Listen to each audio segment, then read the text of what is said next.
started. Let me move some screens around. Okay. So first, I apologize. I'm working with multiple screens, so sometimes I'll be looking at my right screen and sometimes I'll be looking directly at you. But greetings and good morning, everyone. My name is Jonathan Pham. I'm an environmental scientist with the registrations unit in the Division of Water Rights. We'd like to welcome you to our first cannabis water right training for consultants and agents. Hopefully many of you will find some value in today's course. So my name is Jonathan Pham once again. I'm one of the staff members who perform technical reviews of small irrigation use registration submissions, otherwise known as SIURs, and this is the cannabis water right. My colleague, Sam Warner, who also processes SIURs, will also be monitoring the chat and will try to address most of your questions as they arise. He will also notify me if there are questions that should be addressed immediately. This training will be recorded and eventually uploaded to our outreach page. Certificates of training completion will be sent to participants sometime next week. And yeah, so a little bit of introduction. So on why we just started or wanted to do this training. So after working for the division for just over 3 years now, I noticed an increase in new consulting firms and representatives assisting cannabis cultivators. So the increase in the consultant community prompted this training opportunity as the division felt it appropriate for new representatives to receive some type of formal training on how to assist their clients with cannabis-related water right issues. That includes detailed training on completing the cannabis SIUR portal surveys. So that's how you get the cannabis water right. And the goal is, submission of higher quality surveys would ultimately result in shorter processing times and benefit all parties involved, just simply because there's less deficiencies that need to get resolved.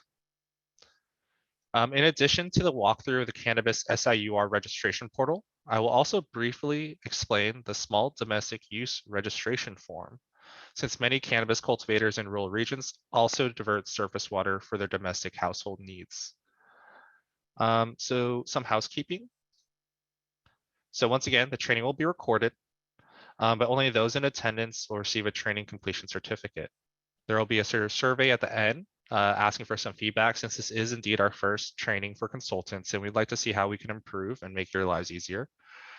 And then once again, staff will be answering questions in the chat. Any questions before we begin? I'm looking at the chat. Looks like no questions, so that's good. All right. So let's first start off with high level. What is an SIUR? SIUR stands for Small Irrigation Use Registration. And this is a type of water right that's tailored specifically for commercial cannabis cultivators. Water rights are required if diversions from surface waters are occurring from rivers, creeks, or springs. Yes, you can see questions from other people if you change it to everyone. Okay, personal use growers can file for a small domestic use registration, but that is 6 plants max.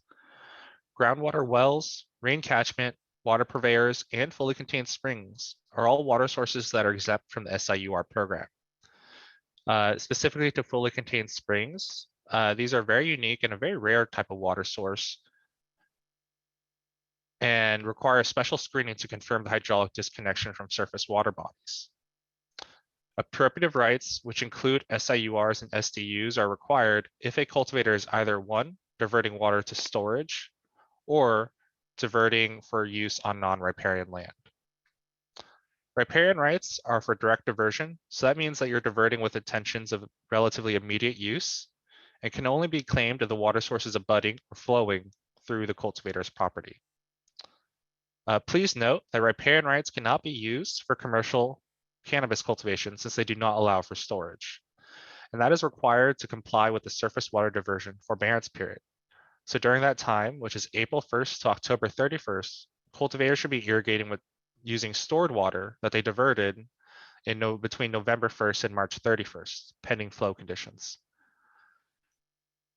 Diversions are limited to a 6.6 acre feet a year max, and the instantaneous diversion rate max is 10 gallons per minute. So one thing I want to note is that rights have a priority and can change ownership. Revoking a right forfeits that priority, and clients may not realize that the right can be transferred or sold with a property. And if a property is sold, we highly recommend that you notice the division immediately upon transfer of ownership to avoid continued fee accrual for the past owners. Registrations require renewals every 5 years, and renewals are processed automatically by staff if all annual reporting is completed and all annual fees are paid.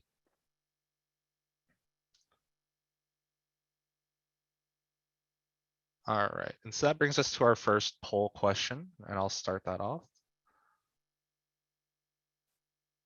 And the question is, which of the following is a water source that doesn't require a cannabis SIUR water right?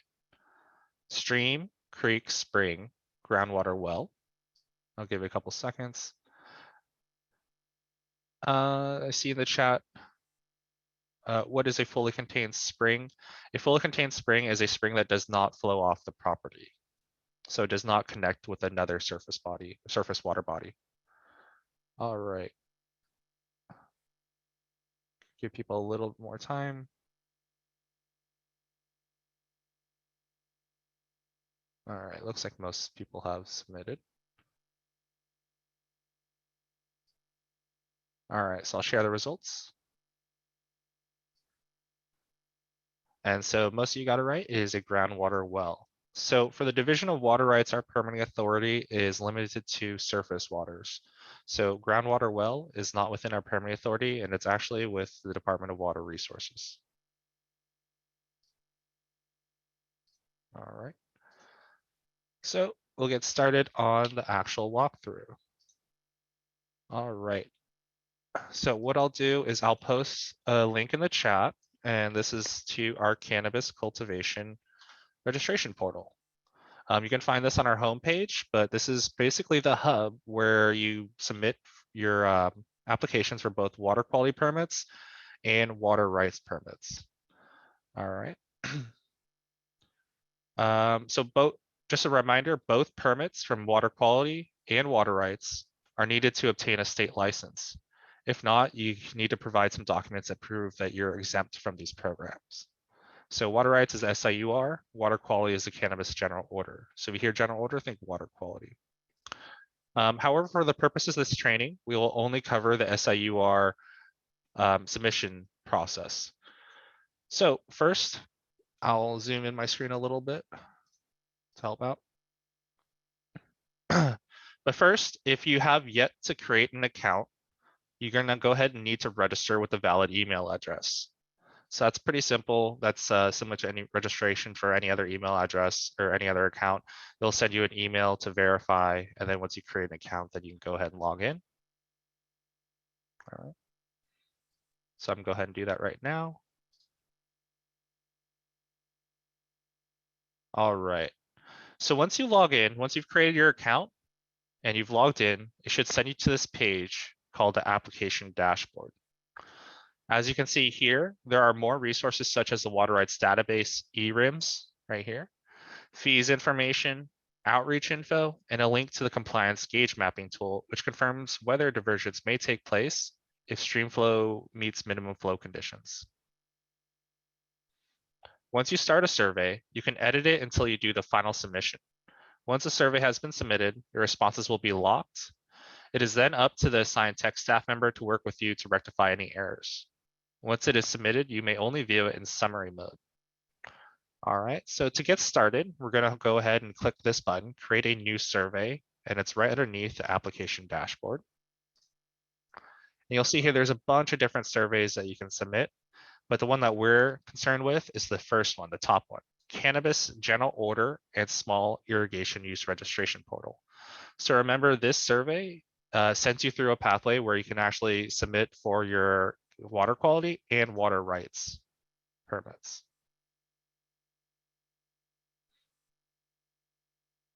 There will be specific sections pertaining to water rights and water quality regulations, but they can be bypassed depending on your cultivation methods. So for example, it's going to bypass water rights questions if you're purchasing water from a local water purveyor. Answering the early screening questions should direct you through the appropriate question pipeline, allowing you to skip inapplicable sections. As you proceed through the survey, you'll be advanced to the next page using the Save and Continue button at the bottom of the page. Your responses will be saved after each page, but if you wish to return to the previous page to make edits, you'll have the option to do so as long as you have yet to completely submit the survey. All right. So this is this introduction is just telling you that there's a bunch of different sections, and depending on how you answer it, you'll be screened and some of these sections will be skipped. All right, so first section is water quality eligibility questions. So what it's asking you is what kind of survey are you seeking? So the first option is saying that you're not seeking a cannabis general order, so it's water quality, but you are seeking a water right. The second option is saying that you are seeking a water quality permit, but it will also ask you water rights questions. So this one will essentially, the second option is, you can think of that as the combo. It'll send you both through the water quality and water rights portions. And the last part is for a processor license. So that's a little bit separate. So for this training, we're just going to do the water right. So that's the first option. And so we're done with the section A. And now it's going to ask us water rights questions. So depending on our water source, it's going to tell us if we need a water right or not. So first, it's going to ask you if you have a valid water right. If you say yes, then you can go ahead and enter your water right ID in this box right here. Reminder that initial statements of diversion use are used to submit claims for riparian water rights. Riparian rights do not allow for storage and therefore cannot be used in place of a cannabis SIUR. However, there are exemptions for those made with no dry season irrigation. So only through November 1st and March 31st. And then if cultivators choose to switch to an exempt water source for just the dry season. So there are unique exemptions for it.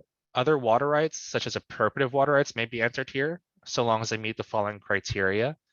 So instead of an SIUR, you may use an established appropriative right, but there are certain restrictions. So first, that appropriative water right has to have irrigation as a listed beneficial use. In addition to that, the specified diversion season must not conflict with the cannabis forbearance period. So that's April 1st through October 31st of each year. In addition, the allotted storage must be equal or greater to the forbearance period irrigation needs. So whatever you have in storage, that should supply all your needs through that time. If you fill out this section with applicable water rights, the SIUR application portion will end and indicate that you do not need a water right. And that is only if you have a valid water right that could be used. If you have a water right, but you wish to increase the face diversion value, it'll have to go through a certain process called a revoke and replace. That also is for those who want to increase storage volume or add a POD to an existing certified SIUR. If you're unsure about a specific water right, if a specific water can be used in place of an SIUR, you can feel free to contact us at cannabisreg@waterboards.ca.gov. I'll put that in the chat right now. But once again, for the purpose of this training, we're going to say that no, we don't have a water right. And lastly, was this submission of this survey in response to a notice of violation from the enforcement division? In this case, no. All right, in this next section, we're going to identify all of our water sources. So I'll go through each of the options. The first option includes a collection of surface water body sources, so streams, creeks, gullies, ponds, lakes, reservoirs, subterranean streams. The second option is a spring that runs off the property at any time during the year. This will need a water right.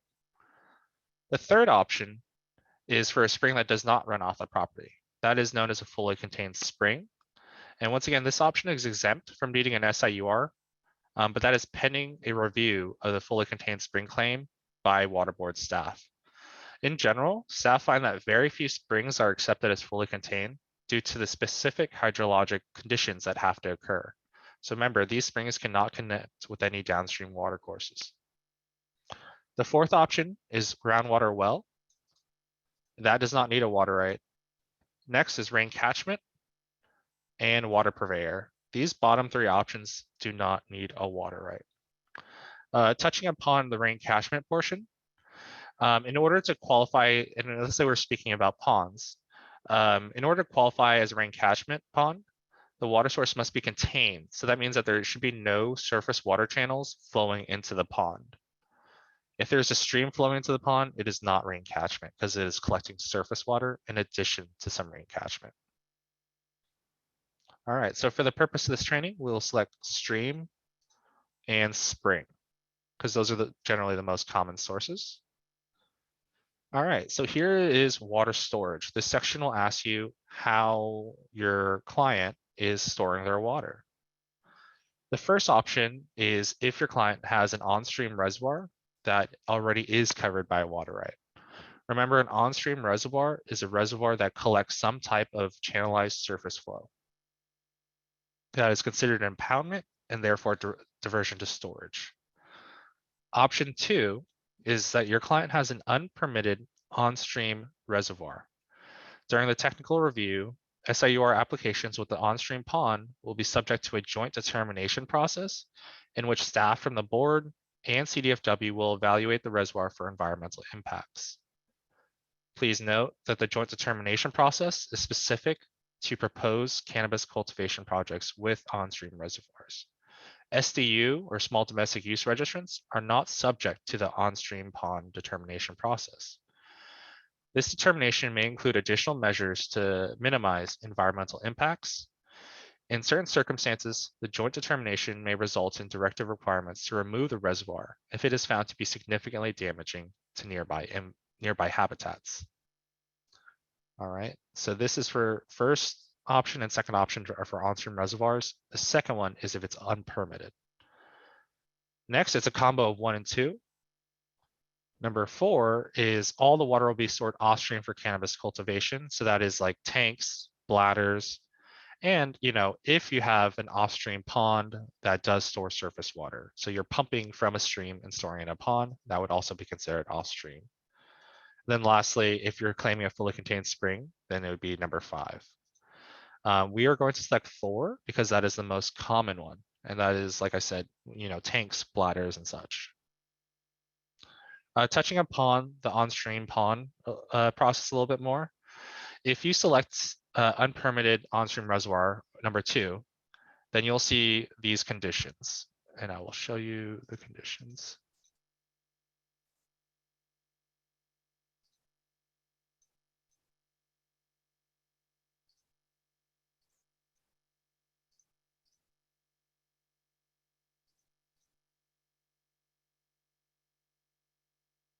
I will find them. Sam, if you could provide a link to the conditions or a screenshot in the chat, that'd be great. Oh, I have it right here. There we go. So these are the conditions, and I'll zoom down. But if you have an on-stream reservoir, it will do a hide show and show all of these conditions that you have to read and acknowledge. So once again, the on-stream pond joint determination process has very specific conditions, and it involves a review.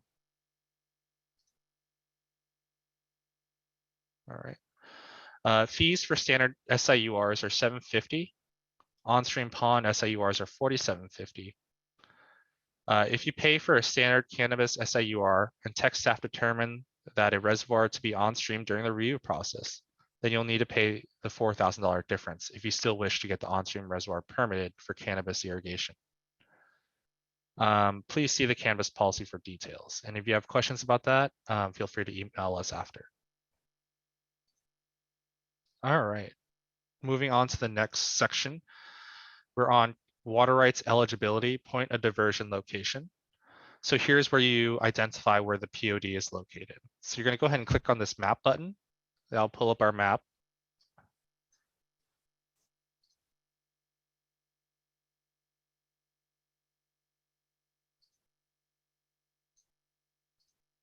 And I'm going to put some coordinates in. All right, so here we have our map. You can zoom into an address if you'd like, or if your coordinates, that makes it a lot more precise. So here I just have some test coordinates for our diversion. And so you click plot diversion and you get some crosshairs. Go ahead and place it where your intended diversion is. And then once it's plotted, you can see there's a submit option. Go ahead and click submit. And when you're done, you can click done and it just tells you to close the browser. So you can close the map portion. And then here you see the APN is auto-populated, the county is auto-populated, and then also identifies the lat long coordinates. If you have multiple points of diversion, such as a stream and spring diversion like we were doing, you'll have an opportunity to plot any additional points later in a different portals section. So we're going to advance by save and continue. Here, it'll tell you your season of diversion. And so what this is, it's telling you that based on past board decisions and any formal board adjudications, there may or may not be water available for given certain times of the year. So what I did is I put in the chat our fully appropriated streams map. And so you can plot your diversion in that and see, I'll pull it up myself. You can plot your diversion in this, and then you can see if there are any particular board decisions that are restricting your diversion season. So remember the cannabis diversion season is November 1st to March 31st. So it's taking a little while to load, and I assume it's because I'm doing the screen share. But you can see here, there's a bunch of different polygons showing different watersheds with specific board decisions. So you can input your coordinates of where your POD is.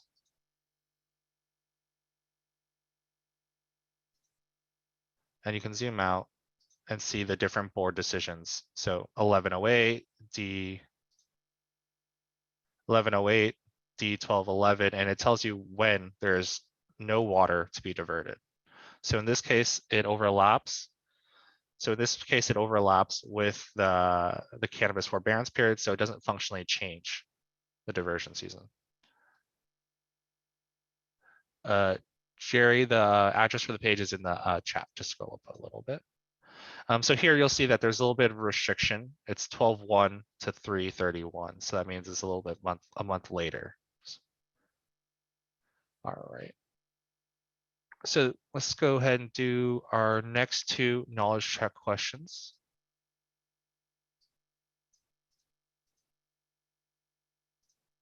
All right. So question number 2, what are the initial registration fees for cannabis SIURs with on-stream ponds?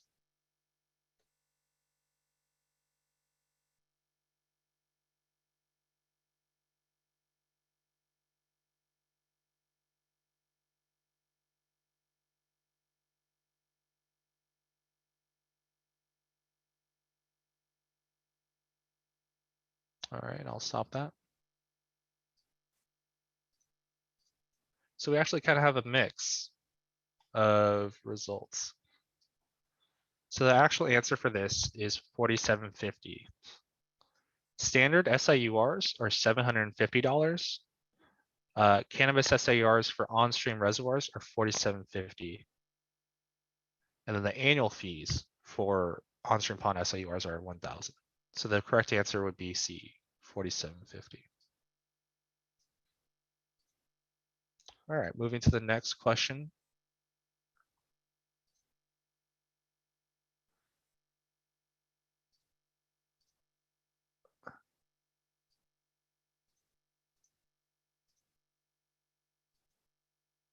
I'm gonna relaunch this poll.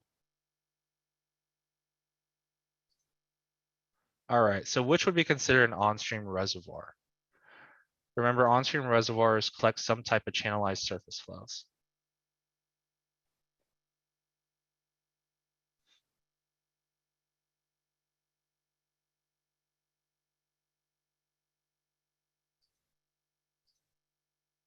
All right. So we see here, most of you got it right. It is pond B or photo B. So you can see here, there's likely some channels coming from this direction, the north, northeast. And then this one, this is the pond on the left, pond A, is quite symmetrical and doesn't seem like there's any channels flowing into it.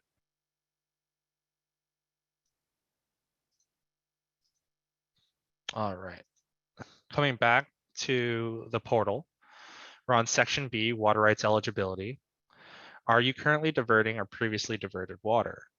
And if you have any existing water rights. So in this case, we're saying no, we have not diverted any water yet. And also no, that we do not have any existing water rights.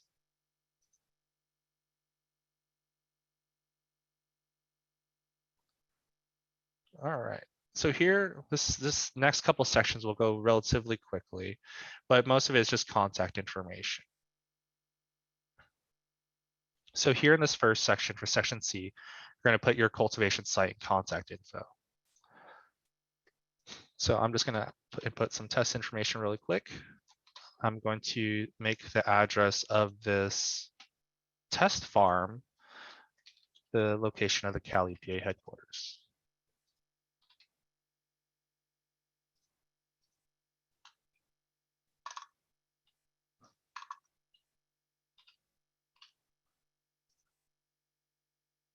And then, so the neat thing about this contact section is that if a lot of the information is carried over and it's the same contact number, then you can actually just indicate that and it will automatically copy it to the next page. So on the following page, it'll be asking for the cultivator diverter. And this is important because the cultivator diverter is the entity that will be listed on the actual water right document. So in this case, I'm gonna say, yes, I'm the same person. And that we want to keep the information the same. This will also save us time. So see, the street number is all auto-populated. So legal name, country, USA, organization type, I'm going to say private individual. And you see here, the contact information is already auto-populated over. Reminder, once again, that this legal name here, actually it should be Pham, Jonathan, but this legal name here is what will be listed on your cannabis water right.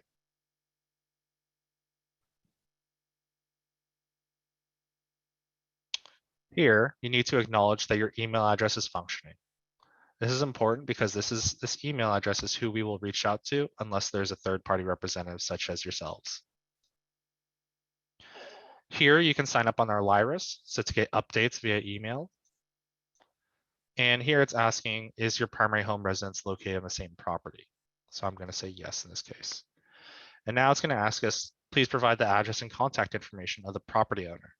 In this case, I'm saying hypothetically, I'm the property owner, and the property owner is the same person as the cultivator diverter. However, if the landowner is a different party from the cultivator, you must ID the landowner with contact information. Documentation of landowner approval may be in the form of leases, easements, or written consent, and these documents can be uploaded with your site photos towards the end of the survey. An SIUR submission may be subject to rejection if the POD or cultivation site landowner does not grant access to the cultivator. This can be considered as a trespass. If the cultivator's primary residence is located on the same site as the project, they should describe their domestic water source in the project description later in the survey. And once again, there's an option to add multiple landowners if applicable. All right, so I'm going to go ahead and save and continue to the next section. And so this is asking for property landowner. I'm going to say I'm the same person. So Pham Jonathan. Owner type, I'm just going to say private individual. It still has the same street information left over from the previous sections. And now it's going to ask us on the next page, do you have the ability to add any additional landowners? There are no additional landowners in this case. So I'm just going to say cultivator diverter information.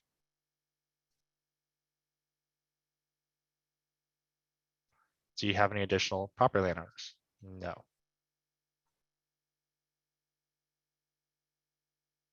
Address where legal notice may be served. Here you see that it's already auto-populated. One thing to note from this particular page is that it cannot accept PO box numbers. the legal notice must be an address. Okay.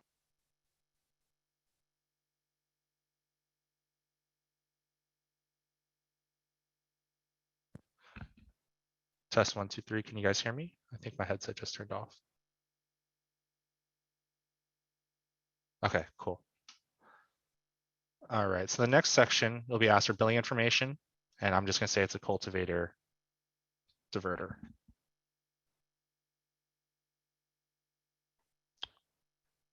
Billing information, it just carries over. And here I can just add my name again.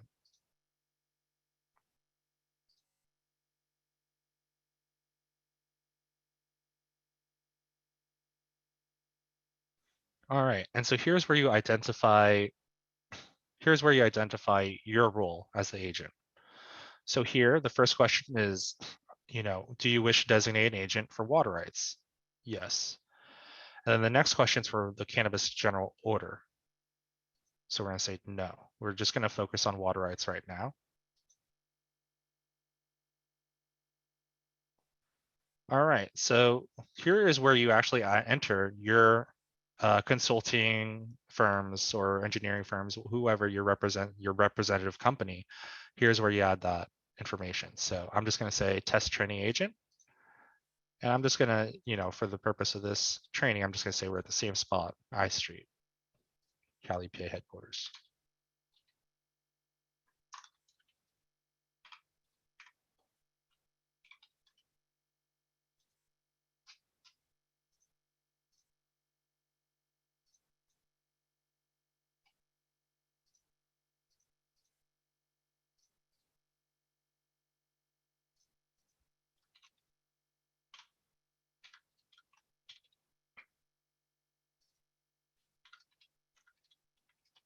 Add my contact. And then continue. All right, so that brings us to the end of section C. So that's it for the contact information. Yeah, it looks like there's some questions about mailing and physical addresses. Yeah, we'll make sure to address those questions. All right, moving on to water quality section. It's going to skip section D. See, so we went from C to E. So what happened was it skipped section D, which is the water quality, because early on we said that we are not seeking one. All right, so this brings us to our cannabis cultivation water use estimator. This section is actually very important. This is where you request your annual surface diversion amounts. So we create a tool for you to estimate your estimated annual needs. So here you can see how many gallons per plant per day, how many plants, how many irrigation days, and then I'll sum and give you a total right here what your estimated diversion is. And that could include any incidental uses for aesthetic, fire protection, recreational, or fish and wildlife. Let's see. Remember that the max is 6.6 acre feet per year. Irrigation day is just how many days are you applying irrigation? So in this case, if you're applying every other day, it would be 15. If you're applying daily, let's say 30 or 31. Once again, this section allows you to identify any other uses, incidental uses, such as aesthetic, fire protection, recreation, or fish and wildlife. And you do need to provide a gallons per year and also a short justification. All right, so we're gonna go ahead and start adding some values, some test values here. So for gallons per plant per day, I'm gonna say 1. Plants, we're gonna say we're just gonna grow during the forbearance period. So I'm gonna say 1,000 plants from April through October. And hypothetically, we're just going to say we're going to irrigate every other day. So that's, 15 days a month. All right. So that totals, and that gives us a sum of 0.32 acre feet per year. I'm going to go ahead and add 5,000 gallons for fire protection.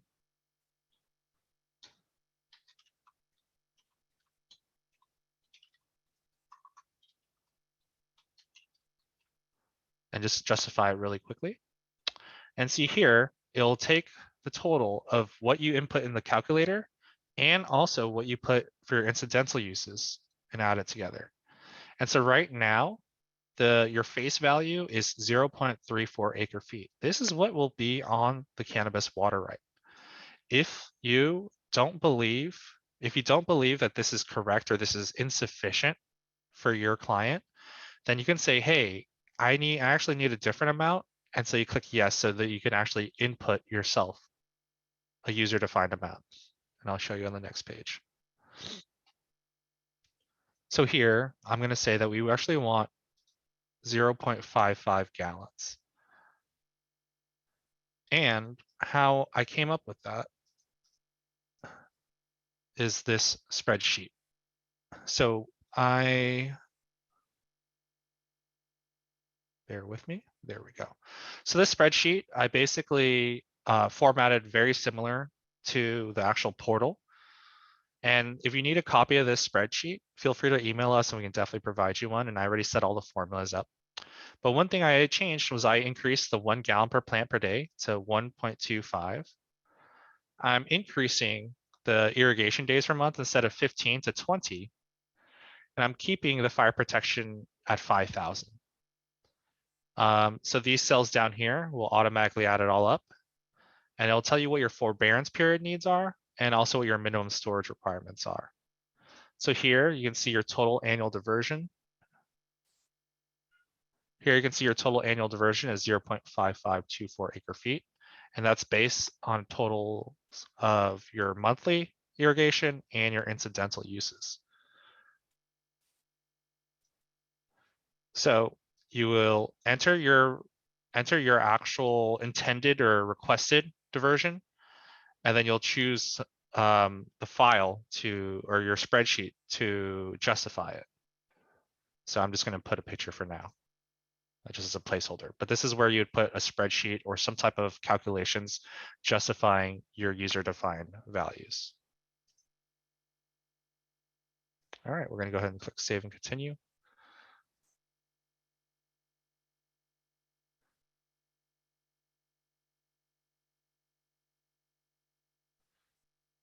All right, so this is another important section, as this is where you identify your client's water storage facilities.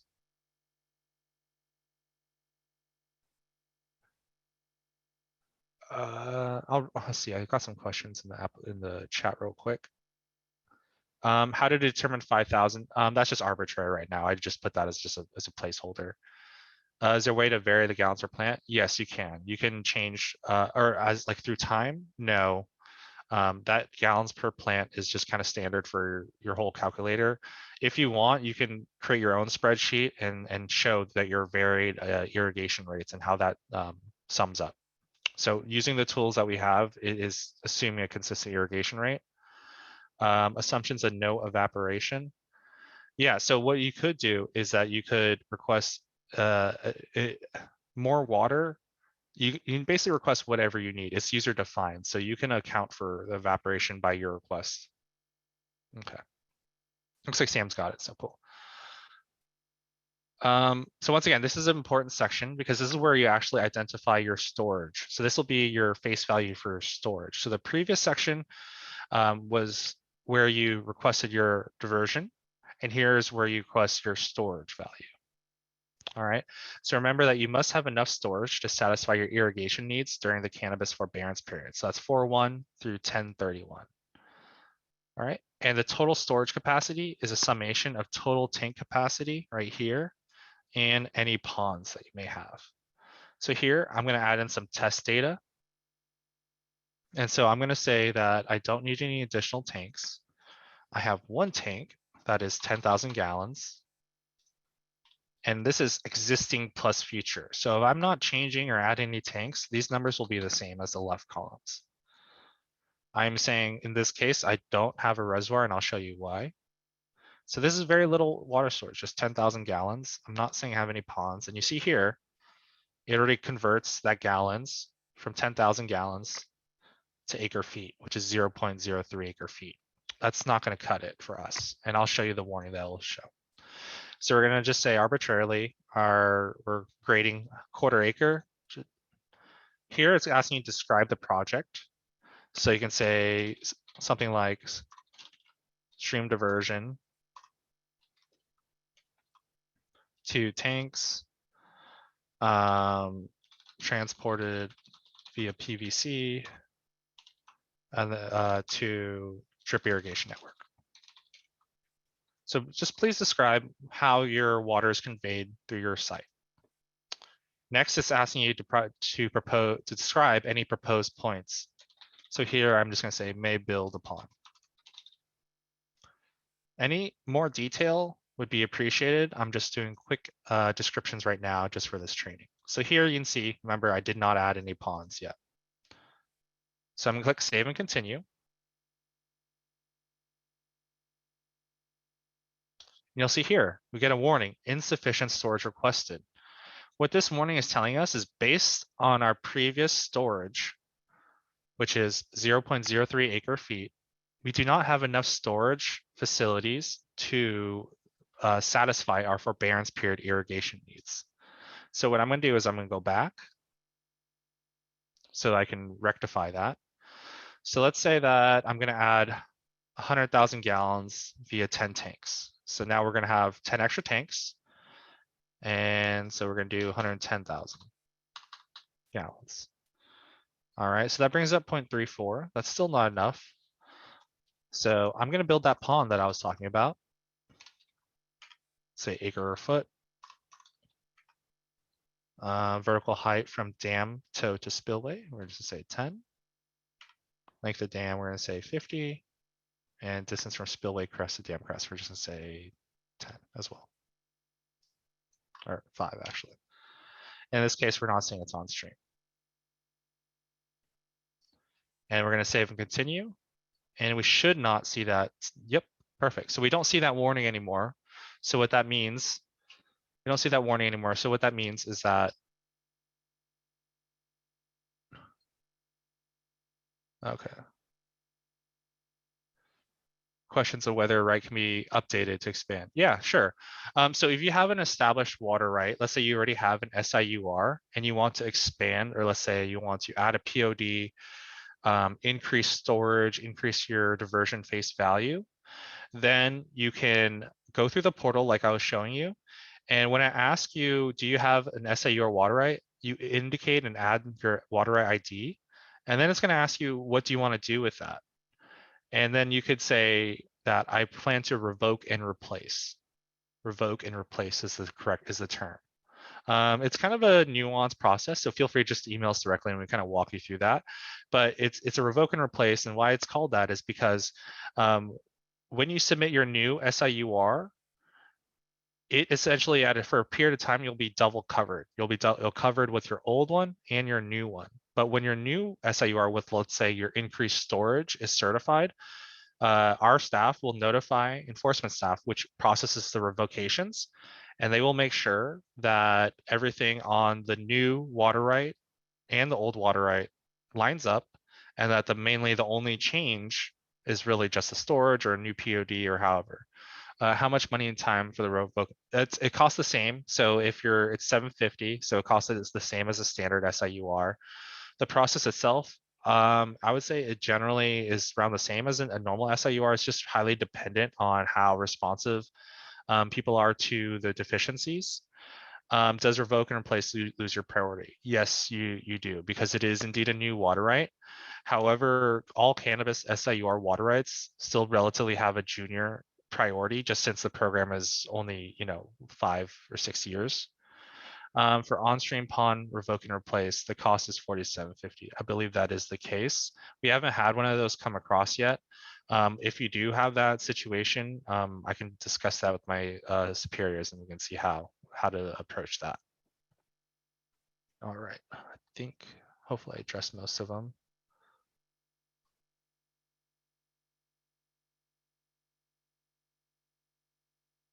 If at time of renewal in 5 years, there's need to increase storage, would it still be the revoke and replace, or would it be an update to the renewal? I believe it would be a revoke and replace. Okay, I think we covered it. All right. So we got the next poll question.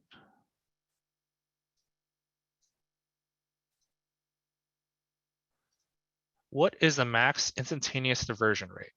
What is max annual diversion?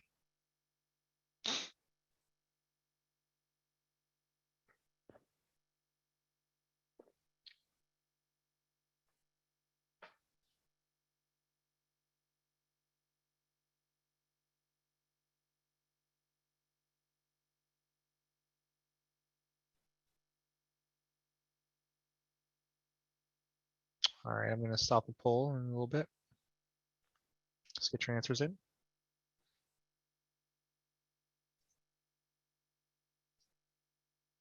All right, so the correct answer is 10 gallons per minute and 6.6 acre feet. So remember, max instantaneous diversion rate is 10 gallons per minute. So at any given time, the max you can divert is 10 gallons per minute.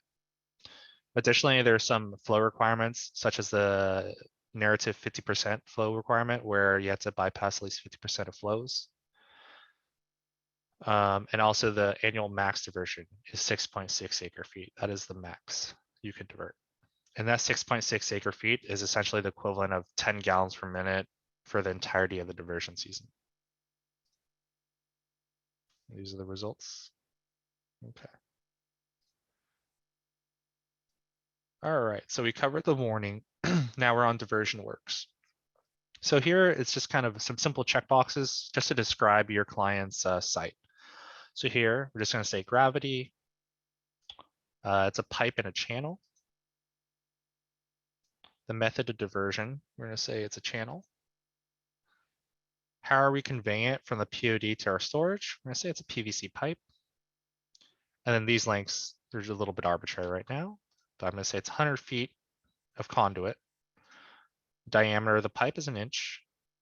Depth of the channel, let's just say it's 3 feet. Width at the top of the channel is 15, and width at the bottom, let's just say 2. So, you know, this is describing your client's water source and diversion infrastructure.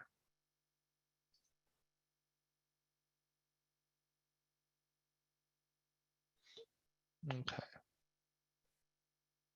So next we're on the completion schedule. This allows us to understand kind of where the project is. Is it complete, partially complete, or proposed? So here I'm just going to say it's partially complete. Let's say that we started in 2020. We're still working on it, and that we expect it to be done sometime next year to our full build out. So that just gives staff an idea of if there's any other features to be added to the project or if it is as we see it. All right, so remember when I said that if you have more than one POD, you may plot any additional PODs in a later section? Well, this is that later section. So this is your GIS place of use map. This is very valuable to staff because we get to see what's going on in your site, especially if you don't provide us any site management plans or any just site maps. So here, you can click on the map button, just like we did with the previous POD locator. And ideally, it should already bring us to the red triangle, which is our POD from before. Give it a second. Okay, cool. So you see here, we're in Folsom Lake State Recreation Area. Pretty sure you can't cultivate cannabis there, but like I said, I'm just doing this just for an example. And we're right off the North Fork American River, so not too far from Sacramento. So let's just say we're cultivating right here, which we shouldn't be, but let's just say we are. So that's where we plotted our POD earlier. And using the bottom left toggle, you can change the map layers. So this map, what we are looking for people to add is the following things. So you need to plot the cultivation area, any additional PODs, any ponds and tanks. All right, so let's just say that I'm playing the pond in this parcel. Let's just say that's a parcel I also own. And this will be where my proposed pond will be. So you can label it, add the feature, and it'll create that dot, which is proposed pond. So over here, let's just say I'm cultivating and I'm going to build a greenhouse. So I can also label this as a POU or place of use. So I can just say POU1 and label it so. So you can see here, it pops up a greenhouse. So let's say that's a cultivation area. And then you click add feature again, you can plot some other locations. And I'm gonna say, this is where I'm keeping all my tanks.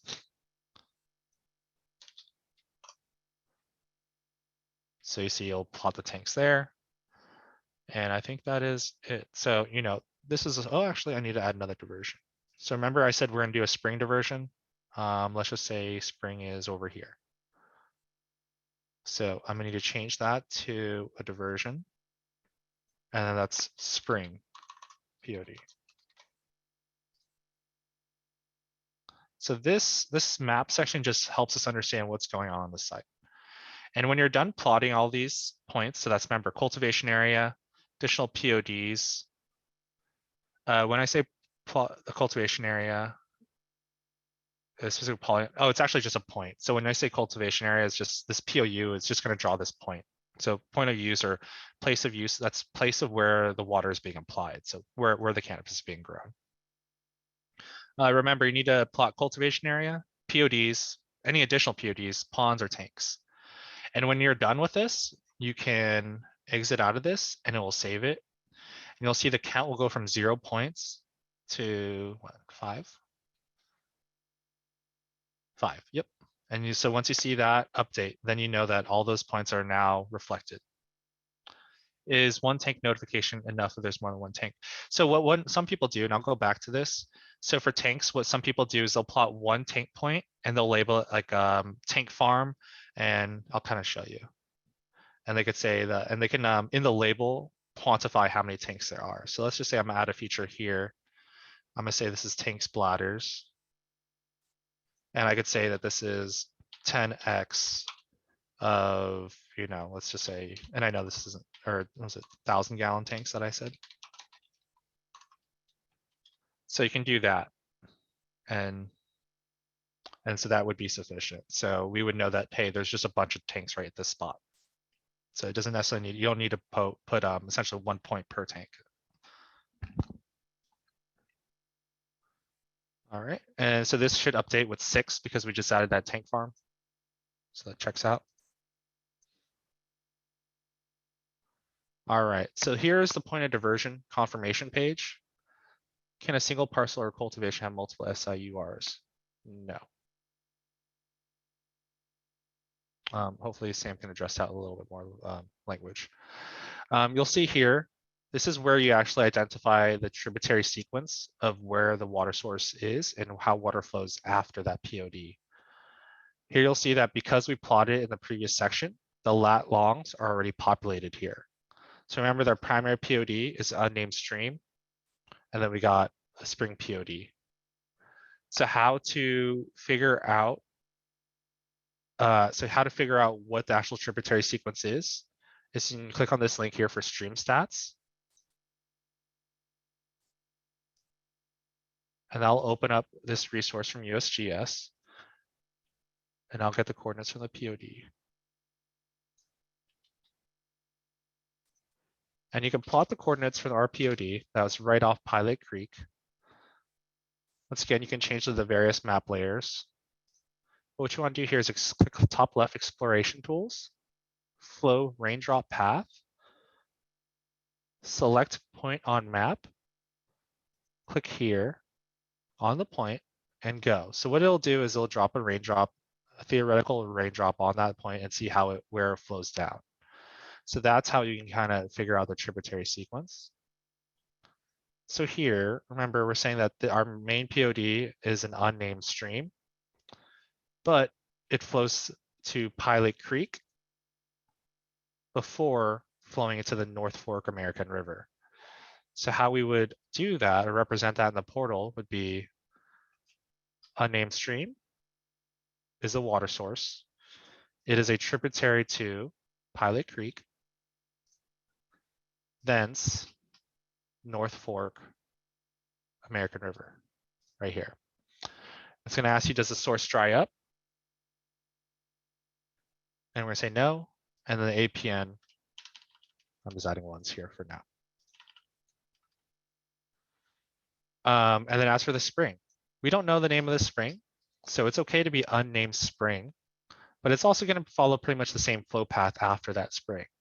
So it's going to be unnamed spring to unnamed stream, thence Pilot Creek.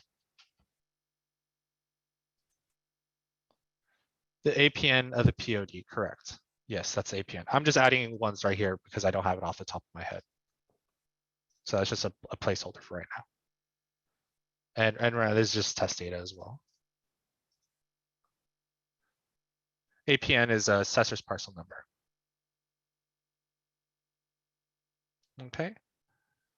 So this next portion, it's the place of use parcel map. So we're going to identify where we are growing our cannabis. So similar, we click on the map button. And the reason why we added this section is as many of you know, APN formats can be widely varying between different counties.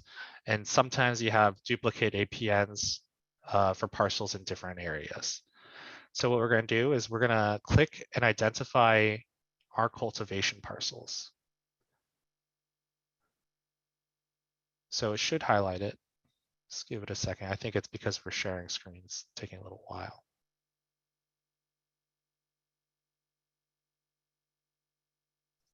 There we go, submit. So it's now choosing this parcel as our cultivation parcel. Additionally, we can add more if there are more cultivation parcels. So I'm just going to click on that one for now. And so you see here it auto populates it. And the reason, like I said, the reason why we added this section is just because the formats were so different that we wanted to have a way where people can click on their parcel and then it would format it correctly. And here you have a chance to say if it's correct or not. So I can say that, yep, that looks good to me. This APN looks just like what I know. Yes, I own it. APN acreage, I'm just going to say 100 for now. Let's say cultivation acreage is 1. And in this question, we actually reformatted, but what this is asking is that if you're growing any other crops besides cannabis, how many acres of that? So we're saying that we're not growing any other crops except for cannabis here. And remember that we requested water for fire protection. And so this section is important because you have to check these boxes for it to be listed on your water right. So if you want fire protection to be listed as an official beneficial use, then you got to check it here.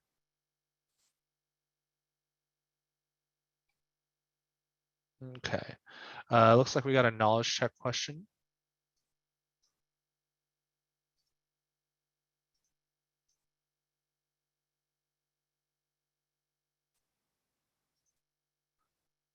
All right, you're examining a stream POD, location on stream stats, and the stream is not mapped nor named. How should you label it?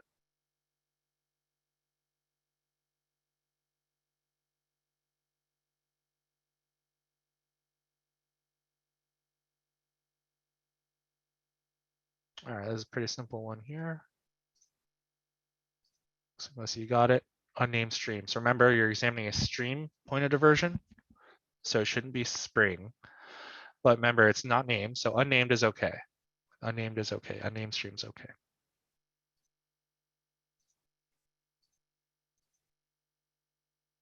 All right. So this next question is asking us, is the POD landowner the same as the cultivation site landowners? In this case, I'm just saying yes. I own both of these, all of these parcels that I'm growing cannabis on. All right. This brings us to additional documentation requirements. So here is where you need to upload photos of your site. And what we're requiring is photos of the points of the PODs or points of diversion facing both upstream and downstream, all existing storage facilities, and the place of use. So I have some examples.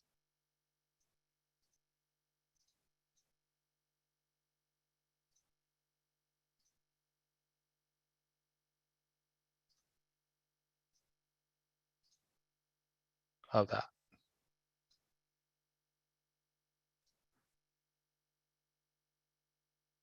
All right, so the POD is not showing up. Okay.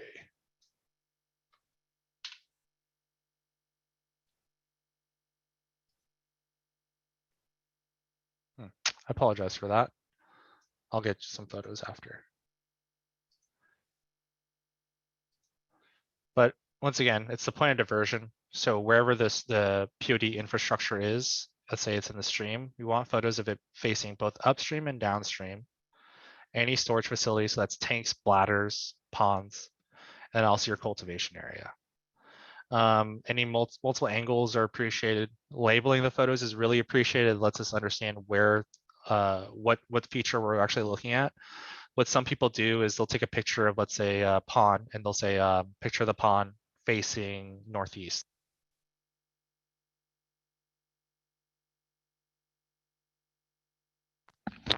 Apologies, my headset's turning off. So it'll say that it's facing northeast, and so that'll give us an understanding of, what exactly are we looking at and which face of the pond we're looking at. So here is where you upload photos. And so I'm going to add all of these. And so you can kind of see here, there's some pond photos, POU, and water tank. And then here's optional. If you have a project map, you can also add that and add it here. And one thing that you have to confirm is that if you do not submit these photos, then the SIUR submission is not considered complete. So until we get these photos, the SIUR cannot be certified. So that is a common deficiency that we reach out to agents about, is that, hey, we're missing a photo of the POD, or hey, we're missing photos of the storage. So, once they provide that, then you can check off this box that, the photo requirements are satisfied. All right, and we're kind of moving towards the end of our SIUR submission. So here's the Cdfw confirmation portion. So here you can agree to allow water board staff to contact Cdfw on your site, or you can contact Cdfw for yourself. And so there's just a couple options. Here, if you have a LSAA or like a streambed alteration agreement, you can say yes, and I'll do a hide show, and you can enter any of your ID or LSA information. We're gonna say no, we don't have one yet. And if you don't have an LSA, do you at least have a notification saying that you're in process? And I'll do a hide show as well. So here we'll just say we don't have one. And then and here you're acknowledging that I will comply with all terms, both general conditions and Cdfw conditions.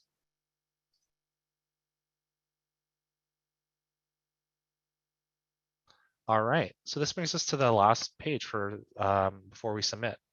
So each of these are certain acknowledgements that you understand and agree. So I'm not going to go through each and every one, but essentially you're going to have to read and acknowledge each and every one. So that your diversion use of water is less than 42,000 gallons per day, less than 20 acre feet of storage, and all these other conditions. You have to check this before you go forward. Save and continue. And then this is the last submission page.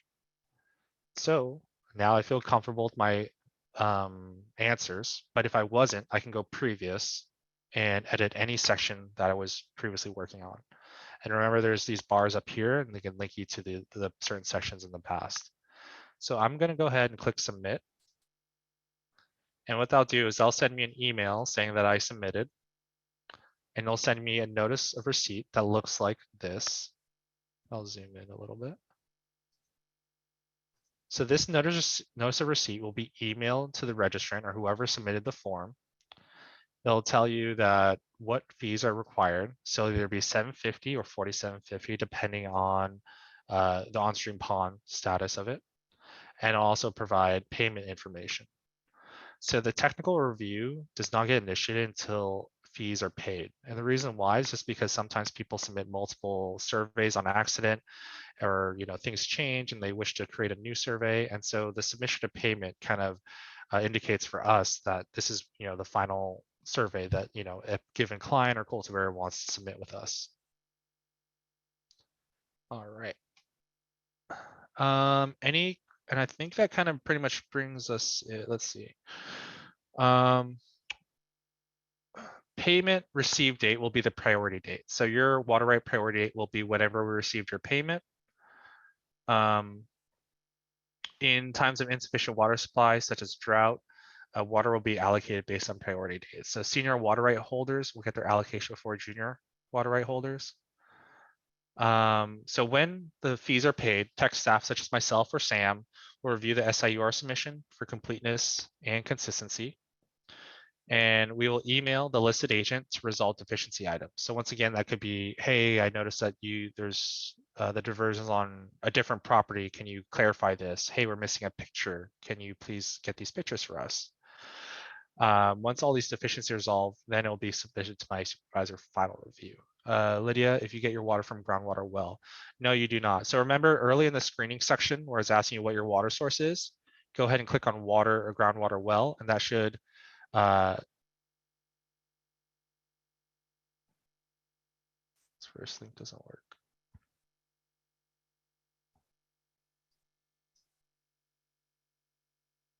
Is this the survey? Oh, okay, gotcha.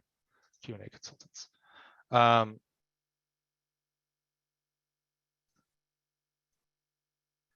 I'll bring it over here. Or I'll just let it load.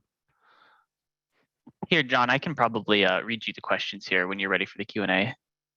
Yeah. You want to just do that? Yeah. Are you ready, or is there? Are you still finishing up on the notice there? I think I'm pretty good on the notices. Yeah, I think I just want to go over ongoing compliance real quick. Go for it. Yeah, so annual water use reporting. Generally, it is April 1st, 2022, but starting in 23, reporting deadlines will be February 1st. Annual water rights fees, they usually come out.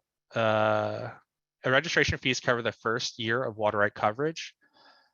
Fee invoices are mailed out mid-November. Fees are due usually mid-December.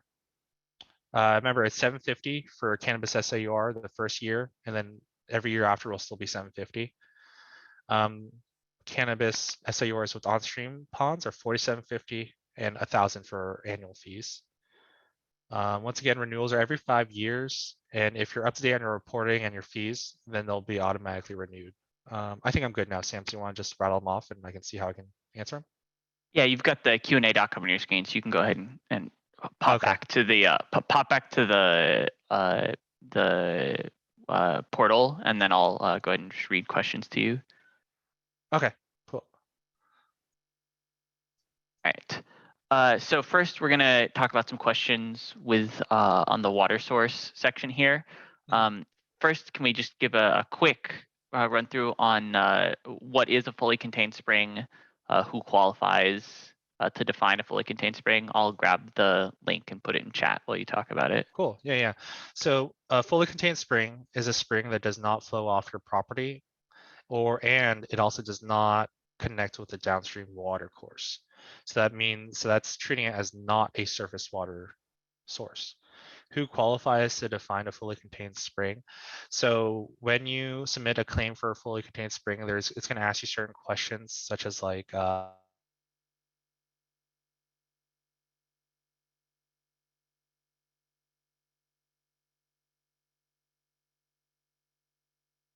charge rate of the spring, your pumping rates from the spring. Looks like my internet connection is unstable, so I apologize if anything happens. But who qualifies to define it? So if staff determine that the spring is indeed connected and therefore not exempt, and you still feel really strongly that it is contained, then you can contract a qualified professional to write a fully contained spring report. And we should have details on the webpage that Sam put into the chat, detailing what is required in that report. What about ponds that collect sheet flow? So sheet flow is okay, but concentrated channelized surface flow isn't. And I know that's can be a gray area. So if you have any questions on a specific pond, just reach out to us and ask, and give us some coordinates, and then we can say, oh, I think that is this or that. And if we still don't, if at the line staff level we're still unsure, we can elevate it to our seniors and see what they think about it. But if it is, let's say it's a pond that just collects sheet flow and that is your only water source, then that would be rain catchment. But if there is a concentrated channel, that's on-stream pond, and that's a surface water diversion. How should we handle an on-stream pond that's used for recreation in this registration process? Okay, the cannabis water source is permanent groundwater well. So for the well part, remember you can identify your water source. Unless I'm still screen sharing. So right here, section B water source, you can just click groundwater well. And if that is your only water source, then pretty much the rest of the survey will be blocked for you. It'll say that, hey, you don't need a water right, but you still need to submit. So you'll still press save and continue a couple times and submit, but it won't ask you all these water estimator questions because you're exempt with the groundwater well. For the pond for recreation use, I would consider that in the bounds of a small domestic use registration, which I'll go over in the next section of this training. And that, yeah, be considered recreational use. Just to jump in there for a second, John, but potentially it could be covered under small domestic if it meets all the other criteria for small domestic. If it doesn't, then you should get into contact with division staff and we can try and work out what the best route is to obtain coverage for that pond. Correct. Yeah. So the pond is, let's say, too large, then it may be fall in the bounds of a appropriative water right instead of a small domestic use registration. Thanks, Sam. With determining an on-stream pond, you mentioned the presence of a channelized surface flow as a determining factor with laminar sheet flow. Okay, I think I just addressed that. Is there an online state resource to help consultants determine whether a well is diverting water based on its distance relation to the stream? We had trouble determining if we're pulling groundwater. I think this is going to be a site-specific thing. I don't think that there's necessarily a standard resource, but feel free to reach out to us if you have a particular site in mind, and we can check it out and use our own tools, internal tools, I should say. Looking at the chat here, some new ones have popped up. If a pond is believed to be off stream, what evidence is required to show to the water board?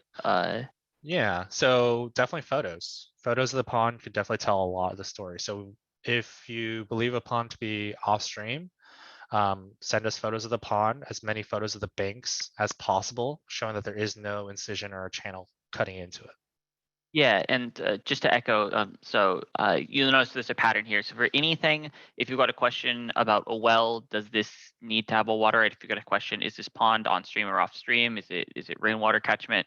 Any site-specific questions like that, we highly recommend you contact water board staff and just share the information with us. And we'll ask you if we've got more information if you need it. So with wells, usually you'd want a well log. Ponds, the coordinates and pictures of the pond. Spring, fully contained spring, potentially same deal. But you're welcome to contact us and we can give you further direction on site-specific questions like that. Wells, I'll address, I guess, Sam, if you can add those well questions to the list. Diversion amount incidentals. Does this change your water right allotted, or do you have to update annually? No, whatever you request on this SIUR registration is what your face value will be. So that will be your set face value. So what I recommend to people is that you should project your project out and see, what do you expect to be your annual diversion or water use, what are water demands at the full build out of whatever your project may be. So let's say let's say 4 years from now, you expect the full build out of your project and you think you'll be needing 3 acre-feet of water. We suggest that you request that now instead of doing a revoke and replace later on. So the face value is user defined. You're the one requesting it, but you have to make sure that it's sufficient for you and your needs. How would one estimate needs for fire protection? Is there a formula? I don't have those resources. I think you should maybe reach out to your local county. They might have some more resources and actual requirements on minimum water storage. So I know that certain counties or certain areas, it's required for folks to have a minimum of, let's say, 10,000 gallons or something like that for fire protection. I'm assuming if you have we have more stringent requirements issued by Cdfw, you'd need to abide by those. Yeah, so how the SIUR works is that, we would issue the SIUR to you, and upon issuance of the SIUR, Cdfw would also be notified of that. And as part of the LSA, they may also tack on restrictions or adjustments to the diversion. So they may have some bypass requirements that are more stringent than, let's say, the 50% bypass requirements. Does the completion schedule only for the diversion? Does it also apply to developing the site? I would say that the completion schedule would be for the site and all the water infrastructure. So, if your tanks aren't there yet, that's still proposed and, in progress type of thing. Moving to contact information, can LLC be a legal name? Absolutely. Yes, it can. And I think on that section, it'll say that you can let's see, right here. Cultivator Diverter can be a limited liability corporation. So yes, just keep in mind that if it's just a name, like just like my name, Jonathan Pham, you have to put last name, comma, first name. Let's see. What is the best place to put mailing address if no mail service is available at the farm location? So for mailing address, you can put PO boxes except for legal notice. So all the Yeah, other address, go ahead, Sam. just to jump in and clarify a bit there. So the first page that asks for the site location, right? That the site location, you want to give the physical address that points to where the cultivation is occurring. And then the cultivator diverter information, that is the one where it's important to have a mailing address where they could receive mail. So yeah, so the first one, I forget the exact title off the top of my head, but you should be able to see it on John's screen. That is for the physical location where the cannabis is being grown, and the cultivator diverter information, that is for where the cultivator diverter could receive mail about this process. Phil put something, should the name on the cert match the name used with DCC and other licensing agents?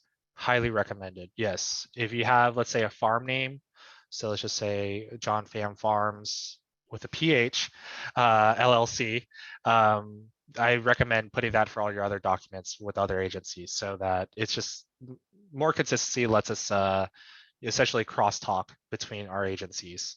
So yeah, I recommend that if you're using an entity name, you should try to be consistent across all your other permits. Would it make sense that the business name is a cultivator diverter, especially if the business might be sold in the future? Yeah, it can be an individual. It can be an individual, and also let's say that you sell the property or they sell the property in the future. Is a pathway to do a change of ownership form that can be changed to another individual or sold to an LLC. So yeah, it's pretty flexible on that behalf. If you're no longer an agent for a client, how do you get your name removed? You have not had much success with this. I would say reach out to myself or just our Cannabis Reg email, and we'll try to get you taken care of that. In Humboldt, a lot of residents have PO boxes. So once again, the mailing address, cultivator diverter information, that mailing address could be a PO box, but the legal address just cannot be a PO box. So I think that handles the next question as well. Moving on to application logistics. Many come to your office with the registration complete, but with their small irrigation or water right not fully executed or complete in their review. Can you speak to how we should proceed in permitting these cases and how we can work together to ensure that applicants follow through in executing an irrigation or water right? Do we have to plot these features on that POU map if they're providing a site map? So for the map, yes, you have to plot those features, and site maps are considered like supplemental, so it's also helpful, but you do have to plot those features on that map portion, the POU map portion. So many people come in, I'm not sure I fully understand that question, but how? Yeah, let me jump in here, John. Yeah. So I think there's just some wording. So if you say the registration is complete, I think to us that would mean they've already got their certificate. So I think you're maybe just not sure if they've completed an application, but it has not yet been certified. They don't have a water right. Okay. Then you are welcome to, at that point, get into contact with us and we can tell you what the current status is. If it's the application's been filled out online but not paid, then the next step is payment. If there's a deficiency that needs to be resolved in review, then we can tell you that. If it's waiting for signature, waiting for final review and signature, then the answer is just to wait there. So I encourage you, if an applicant's partway through the process and then you've been added as a consultant, to if they don't know where the application is at, then you can go ahead and contact us and we'll tell you where it is. Thanks, Sam. Appreciate that. For wells, you said DWR will make a determination regarding wells and potential surface water connection. So Department of Water Resources is the agency that regulates wells. But if you have a question, whether you aren't sure that, whether a given well point is connected or not, I don't necessarily know that we'll make a determination, but we can definitely tell you what we believe it to be and how it should be Yeah. permitted. So, Because there what are wells that are, shallow wells that are, pretty much diverting surface water and they're really close to the stream. But then there's also wells that are 600 feet deep. So that's, taking from groundwater likely. wells are highly case specific in terms of whether or not a well might need a water right. The hydrologic connection is something that gets thrown out a lot, and it may matter for other agencies. That's not sort of the determining factor for whether it is under the permitting authority of water rights. But we highly encourage you, if you have a well that you think may need a water right, to reach out to us and we will have a discussion about it. Makes sense. Do we need a surface water diversion for groundwater wells that may be hydrologically connected? I think we just went over that. Yeah. Site specific. Yeah. For a property sold with non-diversion groundwater well, there's no concern about fees remaining with the seller because there are no fees, correct? Yeah. So let's say that you have a cultivation site and you're using a groundwater well. That's your only water source, and you're selling your property to another person who plans on cultivating as well. They may, I think if the growing or the business farm entity is the same, then they may not have to resubmit. But let's say that you're changing the whole farm name and everything, then I think in that case, I would recommend you to go through the same portal, but remember to just identify groundwater well as your water source. And then that would end the survey pretty quickly and give you a notice of receipt that says you're exempt instead of the notice of receipt that says that, hey, here's how much you need to pay. If at the time renewal 5 years, there's a need to increase storage. Oh, I think I addressed that before. Yeah. It would be a revoke and replace. What is the renewal process like? We have yet to get there. Because the program's so new. Can I modify a previous submission? Yes. So if the survey has been submitted and has yet to go to review, you can email us and ask like, hey, can you adjust this section, or this is a typo? Sure. But if the SIUR is already certified as a valid water right, then that'd be revoke and replace territory. Regarding section B, why would someone be filling this if they already have an SIUR? Once again, it could be the revoke and replace scenario where I already have an SIUR water right, but I'm expanding my cultivation, so I actually need more water and more storage. So that's why I'm applying for a new SIUR. Or let's say that I'm building a pond, for more storage that's going to hold diverted water. So, that would need a revoke and replace because it's going beyond what was the original allocation, your old SIUR. Will your certificate number change if you go through revoke and replace? Yes, it'll be a completely new water right. This is a question for the end. It has been mentioned earlier that the revoke and replace process could be used to increase the amount of water allowed. Could you possibly go into more detail on the processing for attempting to increase an active SIUR's maximum diversion? Not the max diversions allowed for cannabis, but from 1 feet to 0.75 feet. Yeah. So once again, it'll be a revoke and replace. It'll ask you enter your current SIUR number. The portal's gonna ask you, hey, what do you intend to do? So there's an option saying, oh, I just want to keep it as is. It's not going to do anything. But if it says you want to increase water from your diversion from 0.1 to 0.75 acre feet per year, there's a text box field where you can say, hey, I'm expanding my cultivation, so I need more water storage. After that, it pretty much is the same standard SIUR. Staff will review it. Staff will see that, hey, that you already have a water right, and that you want to revoke and replace, so that we know when it's ready for certification to initiate the revocation process. And the reason why we do that in lockstep is to prevent a lapse in water right coverage. So we don't want to revoke the old water right before we certify the new one, because you're left hanging because you don't have a water right for that period of time. So we want to wait till your new one is certified before we revoke your old one, so that you're always at least covered with some water right. Do water right licenses, so that could be appropriative rights or not SIURs or SDUs, have storage rights, for storage rights have to abide by the diversion forbearance period, or they can divert per the water in their licensed diversion season. So they actually have to abide by the cannabis forbearance period. Are you aware of any SAURs in the city of LA? Is there a way to find who has one? So we have the Electronic Water Rights Information Management System, ERIMS. That is our database for water rights. It is public information.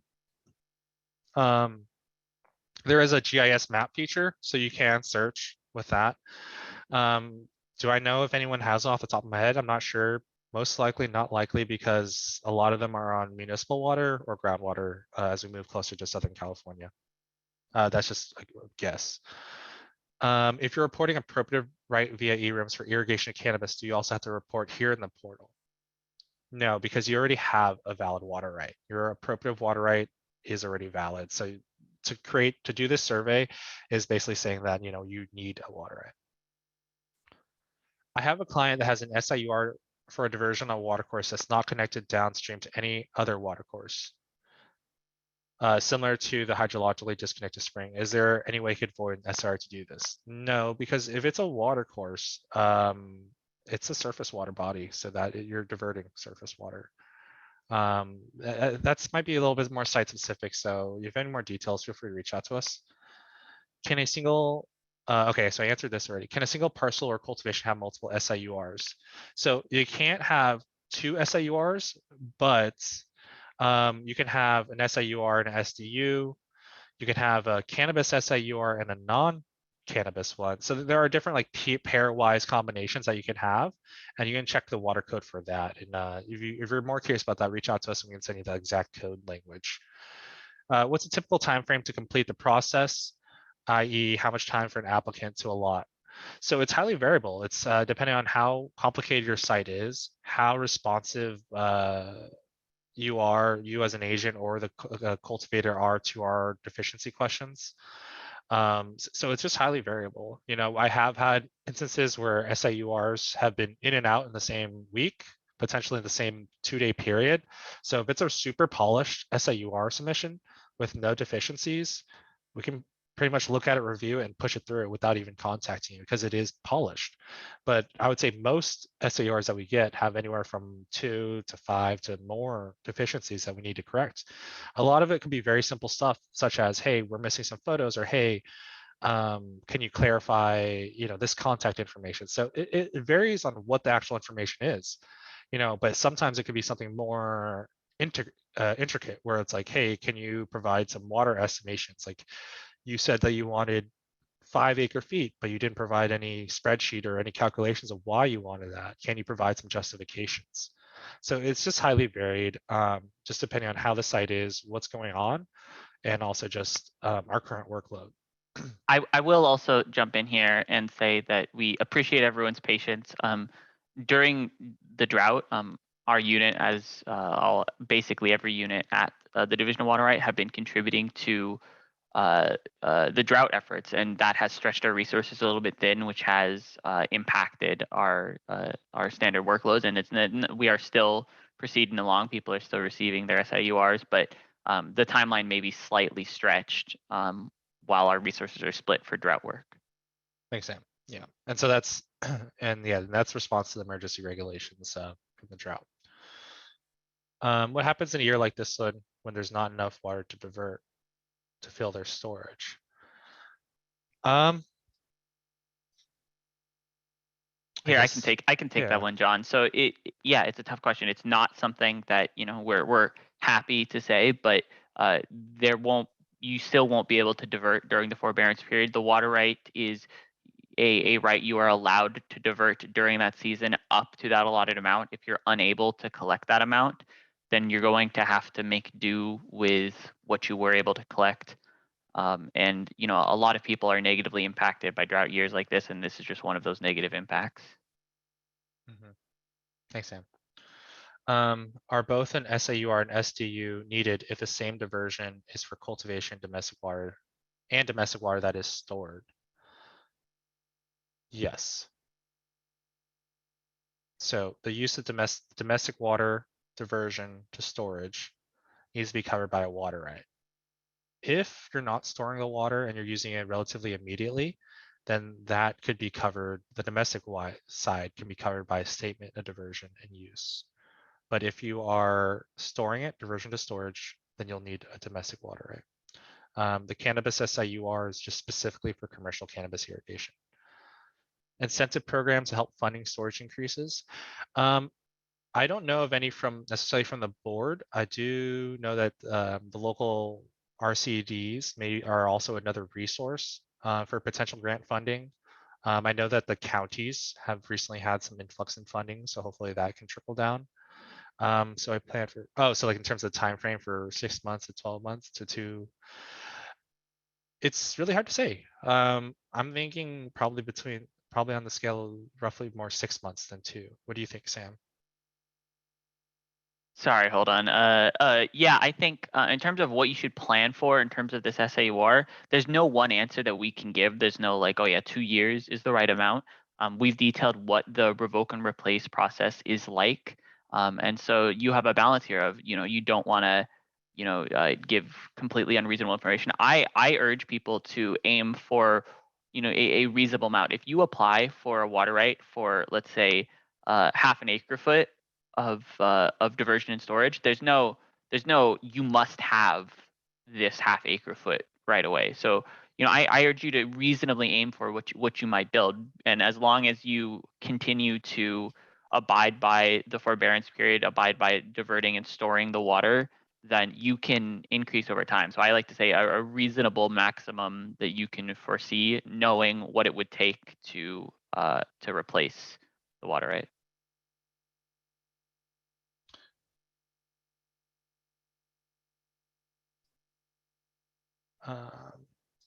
So it looks like we addressed most of the SIUR questions. So I think I'll move on to the SDU portion of the training. Yeah, I think that works. All right. And this will be much quicker. It's a pretty simple form, but we'll still go through it.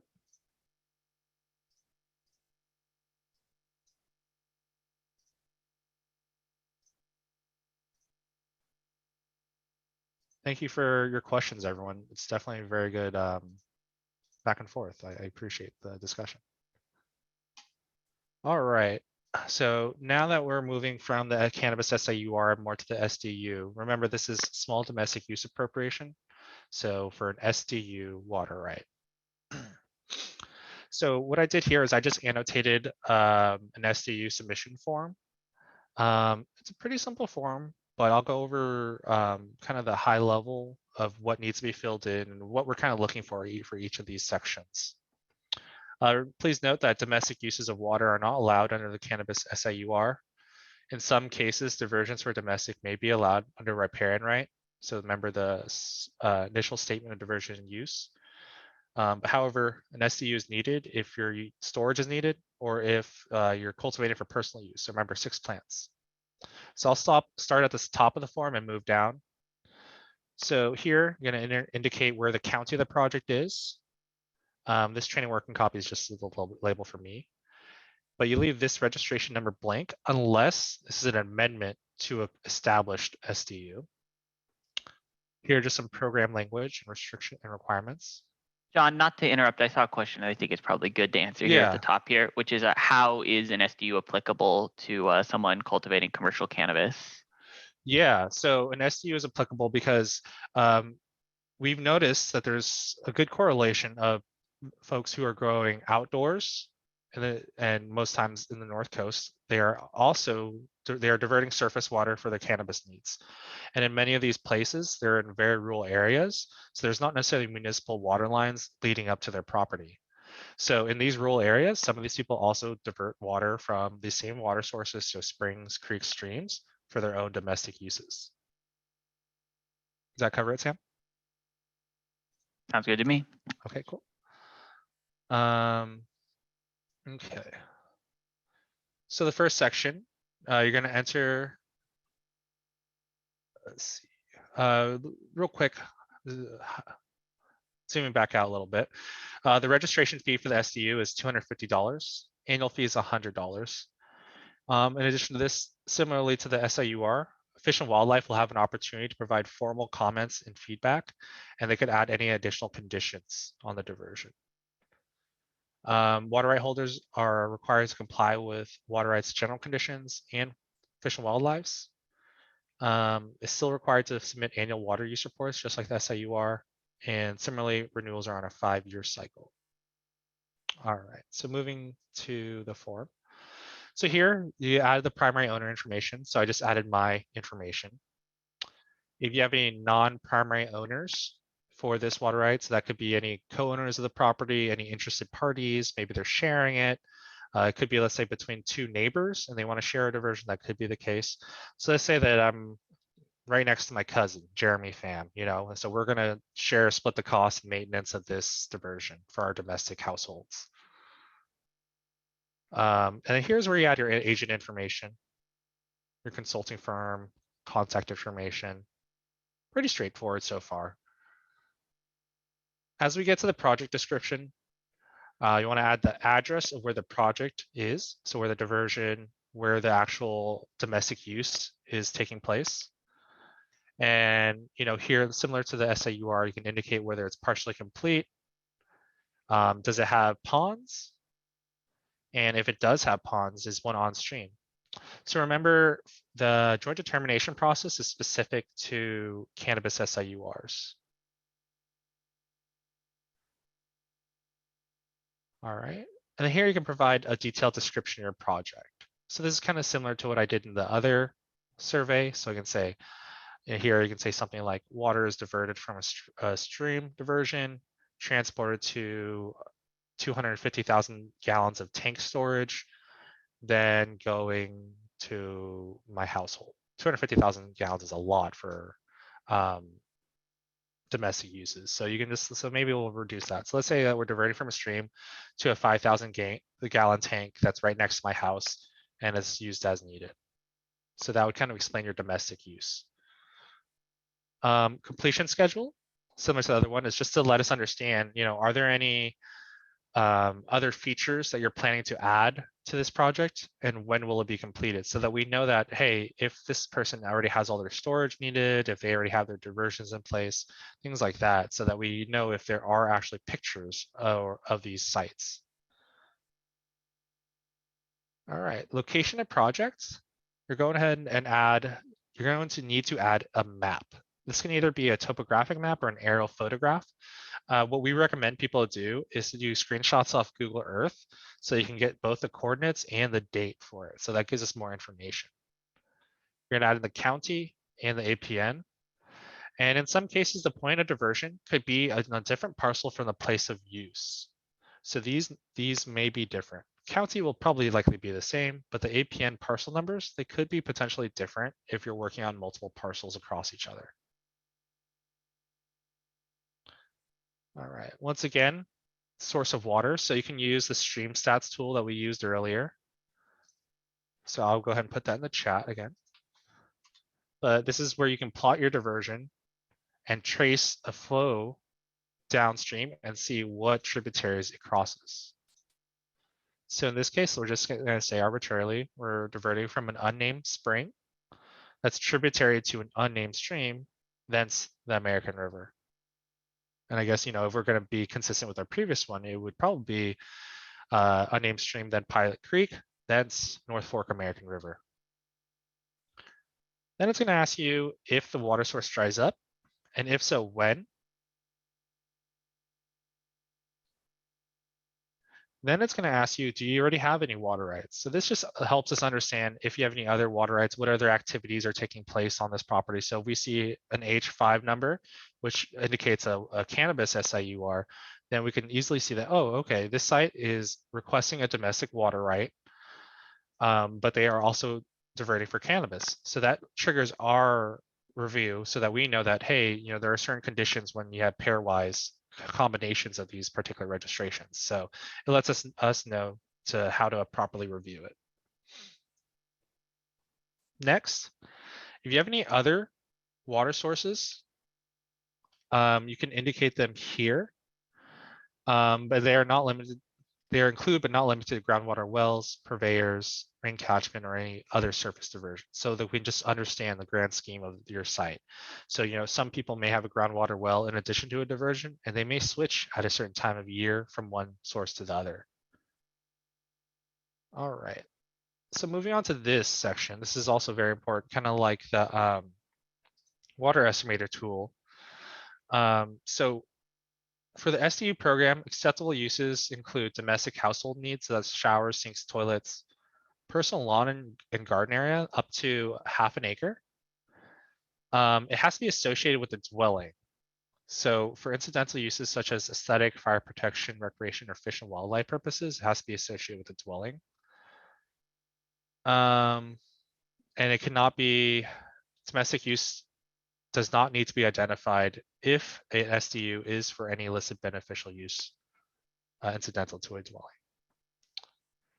This can include domestic livestock watering if it is supporting you. So if you have a commercial herd of cattle, an SDU cannot apply for that. But if you have, some personal cattle on your homestead, then yes, this domestic use registration can apply to that. And so here, moving from left to right, we have to, you can check off the box for domestic. We have direct diversion. So remember, that is diversion to relatively immediate use. So we're going to say that each year I'm going to divert 0.1 acre feet at a rate of 5 gallons per minute as needed. But when I'm diverting to storage for my backup supplies, I'm going to have 0.02 acre feet, and I'm going to divert during this time of year.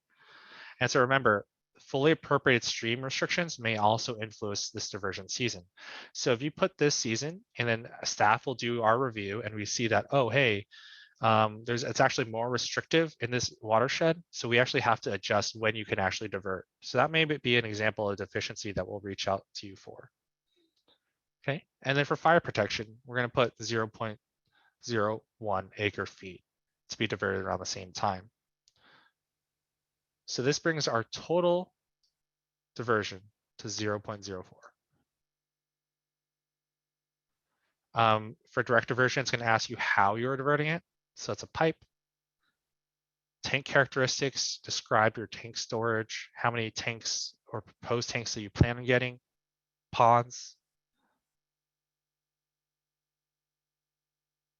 For the tributary, how many links? I think you could probably stop after 2 or 3. So you can do the source to its tributary to its named tributary. So probably three water bodies would be fine.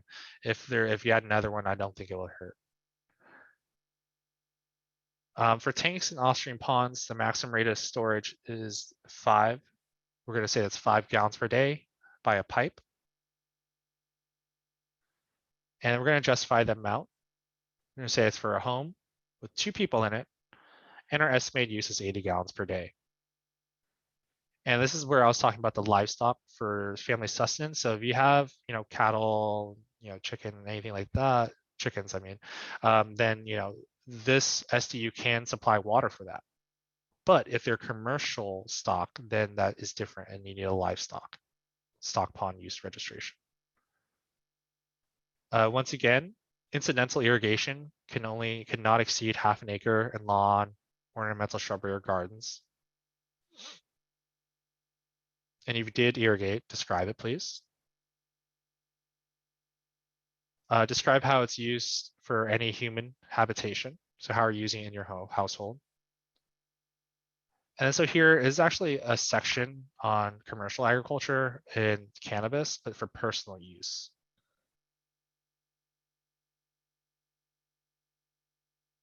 So this separates it from personal and commercial cannabis.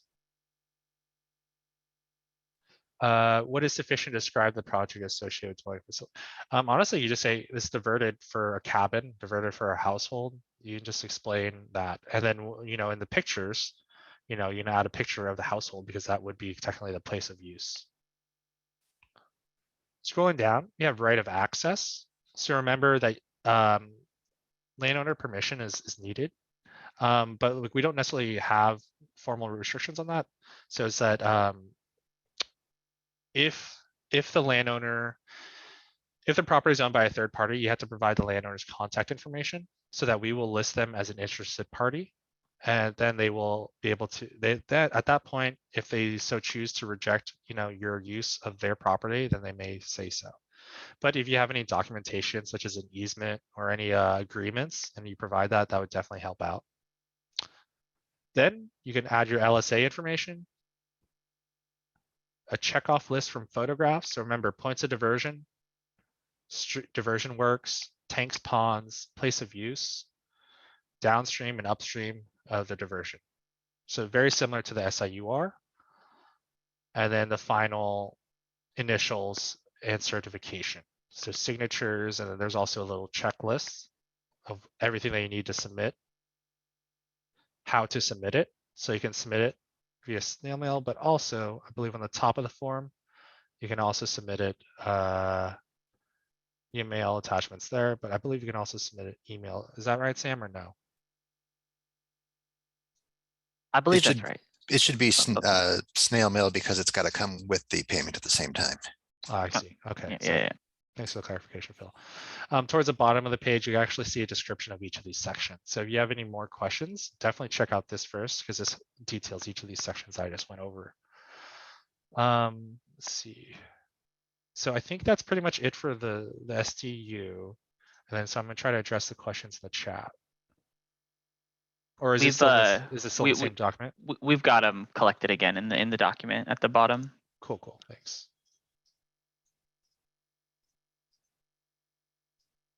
If I can find it.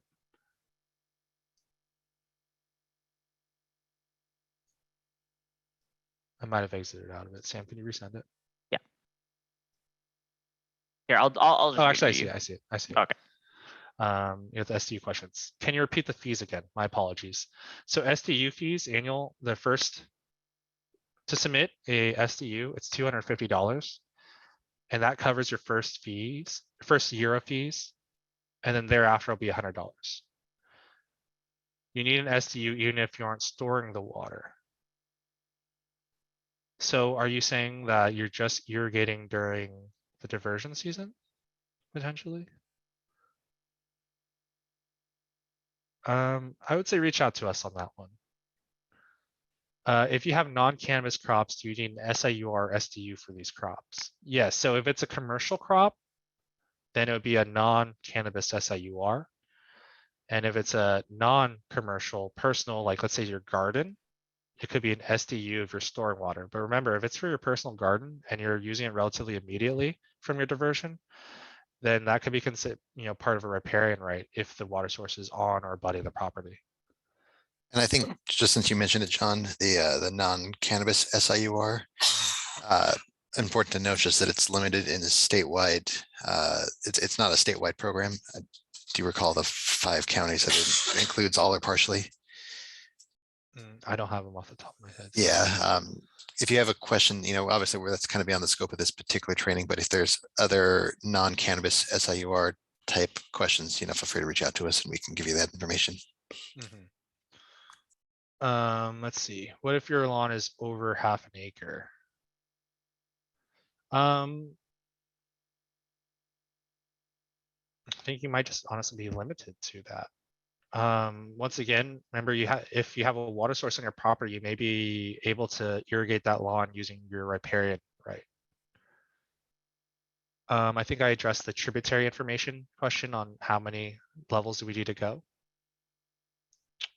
I addressed the question on what's appropriate to say that there's a dwelling. So remember, you just provide us a picture of the household and explain to us that, hey, this water is being diverted for sink, showers, etc. What is the name of the other domestic registration that is not SDU?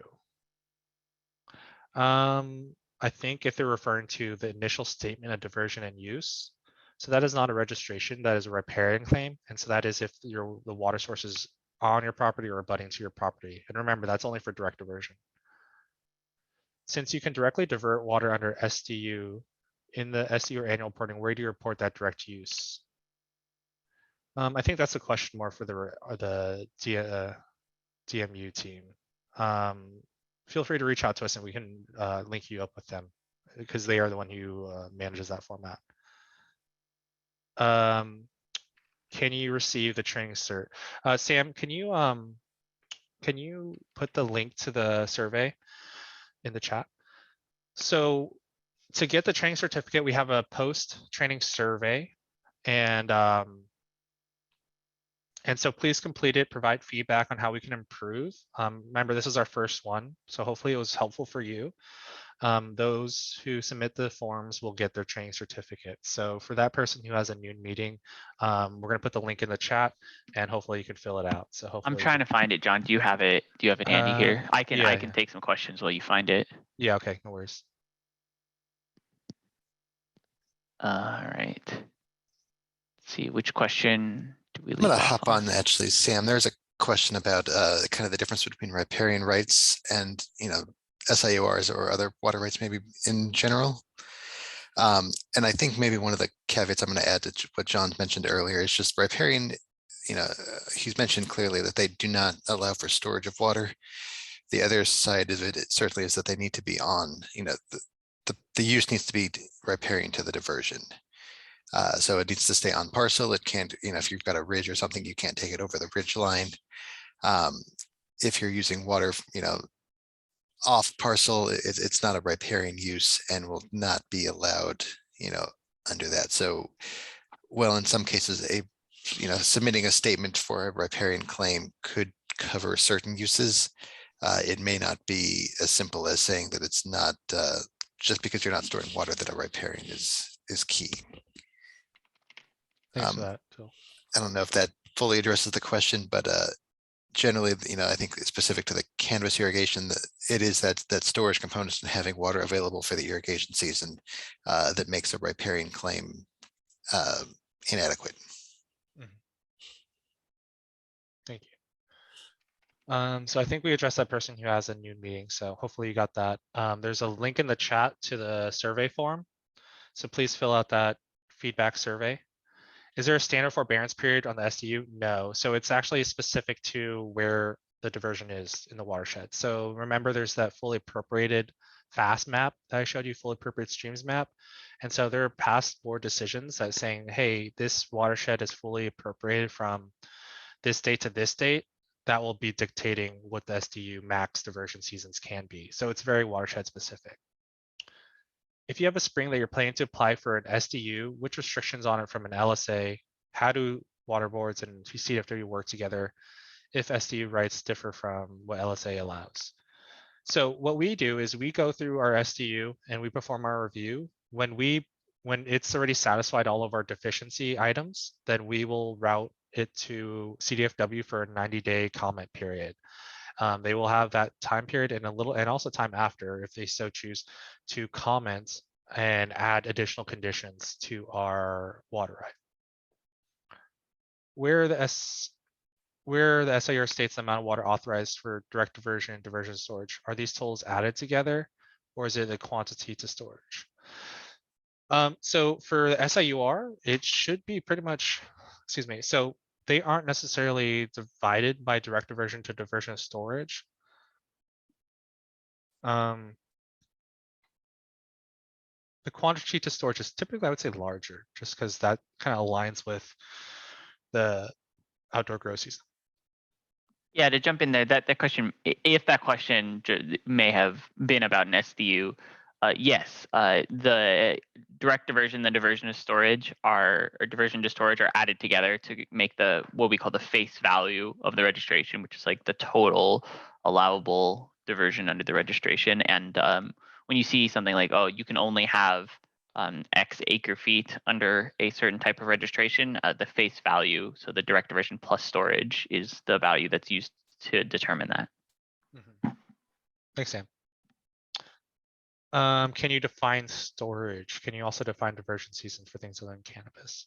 So for the diversion season portion, remember it's just watershed specific. So depending on where your diversion is, there may be some specific board decisions that have already allocated all the water in that area for a given period of time. Can it define storage? So it is, if you're diverting to storage, you're diverting at a time of high water supply or high flow for use during a later time of insufficient flow. So there isn't necessarily a time duration like, oh, they're storing it for X amount of days, so that automatically switches it from direct diversion to diversion to storage. But it's just, how are you applying and using the water? If you're doing direct diversion, so let's say you're diverting as needed for your shower, you're diverting it to your domestic household tanks, then that's direct diversion. You're diverting it. Yes, it is in a tank, but you're using it relatively immediately. But diversion to storage is diversion in one season for use in a different season. So that kind of aligns with the cannabis part where we're requiring people to divert during the winter high flow months for use during the dry seasons, because for outdoor grow season, that aligns with the dry low flow seasons, but we want to keep the water in the streams during these times. So we want people to divert when there is sufficient flow, when there's water to spare, independent of drought, of course, and store it so they can apply it to their cannabis plants in the outdoor grow season later in the year. I think that is all the questions. So I think if there's any other questions, feel free to email us. I have both my email and also our Cannabis Reg general unit email. Once again, please fill out the survey. That is how you get your training completion certificate. The recording will be posted online probably sometime next week. There's a little bit of a delay, but we'll get that online.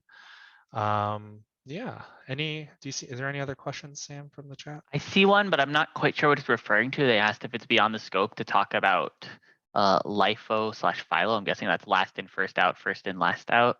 That sounds like it might be a Department of Cannabis Control substance, so I don't think it's within the scope of this talk. This is just for water rights specific questions. Yeah, I'm not familiar with that. Yeah, looks like we addressed all the questions. All right, well, see, they're saying that it is a water right question. Could you explain further what you mean, Chris?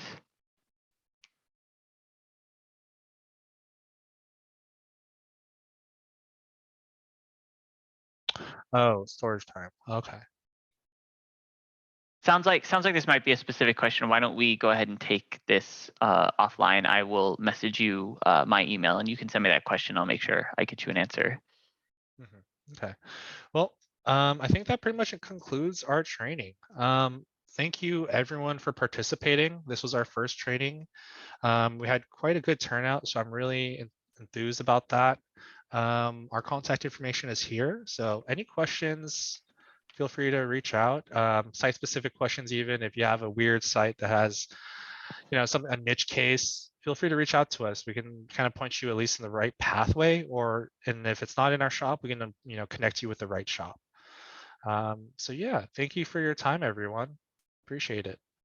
Yeah, please fill out your survey form. Any requests, just reach out to us. No problem. No problem. Thank you, everybody.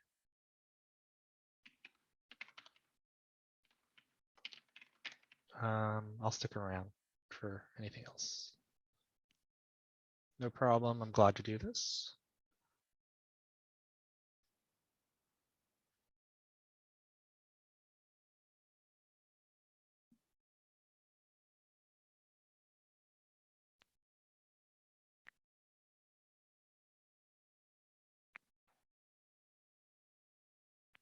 Nice to see you too, Ollie.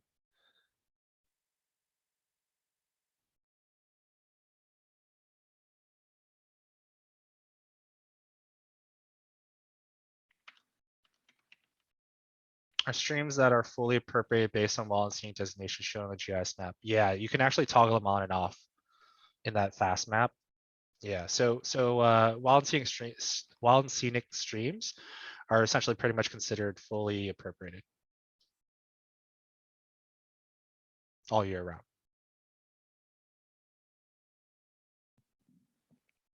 All right, looks like it's dying down. I'm gonna turn off the recording and then close this meeting. But once again, I'd like to thank everyone for participating. It's really appreciated, and hopefully, we can work together in the future and just get this process going a little bit smoother. Yeah, it takes all of us. And yeah, thank you, everybody. Hope you have a good day.